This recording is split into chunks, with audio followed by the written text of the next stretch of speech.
Преку 100 години фудбалската историја на едно место. На влезот ве пречекува видеопорака на 3 јазици од легендата Пеле, трикратниот освојувач на пекарот. Во просек по 1000 посетители дневно, по 2000 за време на светското првенство.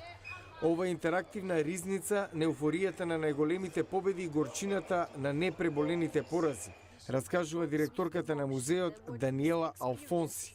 So in each room you can feel 15 соби каде може да почувствувате како да сте на трибините, како да слушате радио пренос или гледате историски натпревар. Фудбалот е уметност, не само спорт. Пеле еднаш го нарече фудбалот прекрасна игра, прекар што остане. Во музеот се гледа зошто. Карлос Акоста, колумбиец кој што живее во Сан Пауло, говори за бразилската пасија по фудбалот како инспирација за светот. Заразна е, бразилците живеат за фудбалот. Во оваа поставка е забележан и црниот ден за бразилскиот фудбал. Поразот од 2-1 на домашен терен од Уругвај во финалето на светското првенство 1950 пред 90.000 гледачи на Маракана.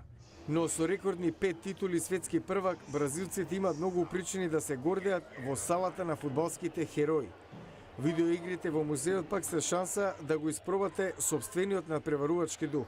Кој знае, можеби меѓу овие деца се крие некој иден херој на светското првенство.